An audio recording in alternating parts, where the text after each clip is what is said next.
All right, let's talk about one of the biggest secret weapons in competitive debate, and that's your team name. Seriously, before you even open your mouth, your name is already making your first argument. So, let's break down how to make sure it's a winning one. So, let me ask you something. What's the very first point you score in any debate? I mean, before you've even laid out a single premise, before a rebuttal, anything. Think about it for a sec. It happens the moment you're introduced. Yep, it's your team name. That's your first shot, your first impression, and believe me, it's your first real chance to get inside your opponent's head. It's literally the point you score before the clock even starts. See, a great name is so much more than just a label. It's a declaration of intent. It's a strategic move that signals your confidence, your style, and your whole approach to the match before it even begins. What you're really doing here is crafting your team's identity. A powerful name immediately tells the judges, hey, we're serious.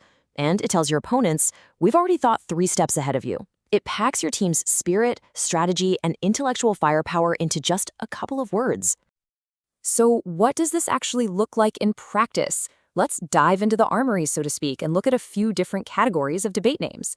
Think of it like you're choosing the banner you're going to carry into battle.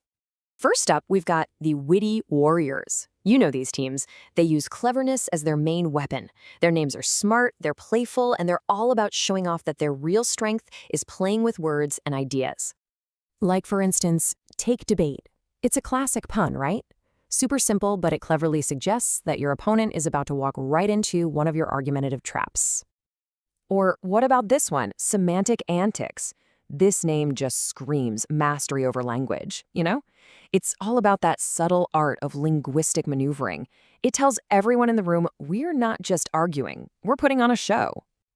And then there's the bold classic, the Cunning Linguists.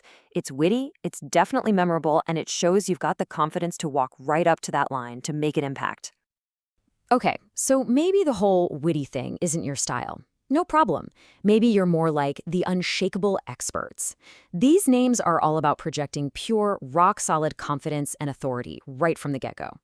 Take a name like Arguably the Best. I mean, it's a direct claim to being number one, and it even uses the language of debate to do it. It's confident, a little bit cheeky, and it definitely sets a high bar for your opponents. Talk about a power move, right? Not up for debate. This name basically tries to shut down the conversation before it even starts.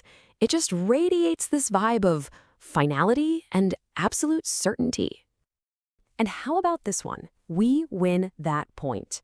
This is brilliant because it's all about a victory-focused mindset. It's not a hope, it's not a guess. It's framed as a statement of fact. You're not just there to argue, you're there to win. Okay, so now you've seen a few different types of ammo you can use. But how do you actually forge one for your own squad? Well, that's where we get into the strategic blueprint, the naming playbook. So this playbook breaks it down into a simple 5-step framework. The core idea here is all about balancing creativity with actual strategy. First, your name has to reflect your team's real style, right? Are you guys super analytical or more aggressive? It also has to be memorable, obviously, but it's got to be appropriate for whatever competition you're in. And here's a great tip. Try to stay relevant. A name that cleverly ties into current events or pop culture can give you a little extra edge.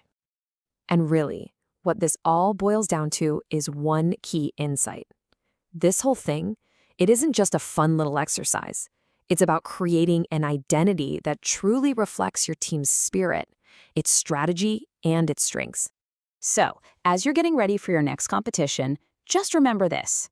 Your prep work is not done until you've locked in your winning identity. Your name, that's the final piece of armor you put on before you go out there. Because at the end of the day, what does a great name really do? It sets the tone. It makes a lasting impression on every single person in that room.